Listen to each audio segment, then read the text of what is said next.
As it stands right now, the Yankees have one true first baseman on the roster. It's Luke Voit, whose fate as a Yankee seemed to be sealed in July. While it's not a guarantee, it would be quite surprising if he doesn't get traded this offseason. With that said, many are holding out hope that Anthony Rizzo will be brought back. Great defense, terrific clubhouse guy, and solid offensive production. Can't argue with that. In fact, I would love to see Rizzo remain in pinstripes. But we know he rejected a $70 million extension from the Cubs earlier this year. And if he's still looking to exceed that, we might have to consider other options. And that's how we get to Matt Olson. At 27 years old, Olson has emerged as one of the best first basemen in baseball.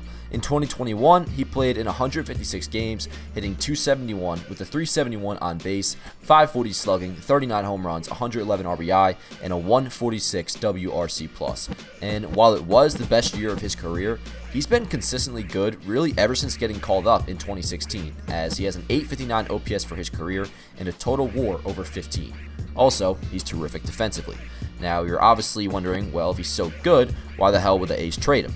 The answer is that he's under team control through the 2023 season. After that, he becomes a free agent. And if you know anything about how the A's operate, you know he almost definitely isn't getting re-signed. So the A's are going to want to get something in return for him while they can. And that's where the New York Yankees come into play. They need a first baseman, they need left-handed pop, they need improved defense. Matt Olson is all of those things. Now, the old saying is true, you got to give something to get something, and the Yankees would certainly have to send a nice return back to Oakland. As I said, Matt Olson is one of the best first basemen in baseball. He's valuable, which is why I've devised a package of Yankees prospects that I've deemed worthy of Olson's services. In exchange of sending Matt Olson to the New York Yankees, the Oakland Athletics would receive Oswald Peraza, Clark Schmidt, and Hayden Wesneski, our number 3, 5, and 15th ranked prospects in our organization. Now, the only one that really stings is Peraza. Kid's a stud, and he's not all that far away. But at the same time, our number 1 prospect is a shortstop, Anthony Volpe. So with that in mind, and the fact that we'd be getting back Matt Olson in this case, I think it's a pill we'd all be able to swallow, to be honest. So now that I've developed another perfect mock trade, let's dive into a little deeper into Olson. You know, something I've learned to appreciate, which you can thank Anthony Rizzo for: good defense at first base. It really makes a difference. And not to throw shots at Luke Voit, but he was just flat out a bad first baseman defensively. Matt Olson, on the other hand, is the best defensive first baseman in the game. He has 34 career defensive runs saved and is a 2-time Gold Glove winner and probably about to win his 3rd this year once awards get announced next month. The Yankees, they have an opportunity to vastly improve their team by making 2 particular moves this offseason.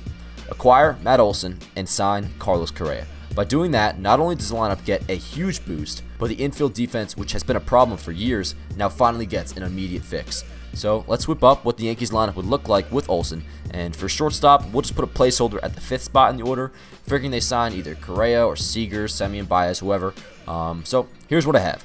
DJ LeMahieu leading off and playing 3rd, Aaron Judge batting 2nd, Matt Olson playing 1st and batting 3rd, Giancarlo Stanton at DH, whoever the shortstop is batting 5th, Gleyber Torres playing 2nd and batting 6th, Joey Gallo batting 7th and playing left, Gary Sanchez 8th, and for now, Aaron Hicks playing center, ? So what do you guys think? My opinion, this would be a really good offense. The Yankees said they want to make changes. This is where to start. Acquiring Matt Olson, it would feel like the first piece to a new puzzle that is the post-2021 Yankees. And in my opinion, it's a move that has to be made. So let me know what you guys think about my proposed mock trade. Are you for that? I assume you're definitely for getting Matt Olson, because why wouldn't you be? But as for the prospects I have going back, would you be comfortable sending that in return? For me, it's easy. It's time to stop, prospect hugging. Not that the Yankees have been too egregious with that, but the way I see it, outside of Anthony Volpe and Jason Dominguez, everybody and anybody should be on the table in terms of prospects that we're willing to trade for key pieces. And I think Matt Olson, he really could be a key piece, So that's kind of exciting, just doing mock trades. I don't know if it's going to be like a series on here. I'm not too sure about that, but it's fun. So maybe I'll do it again. Stay tuned for the next one, maybe. See you guys next time. Let's go, Yankees.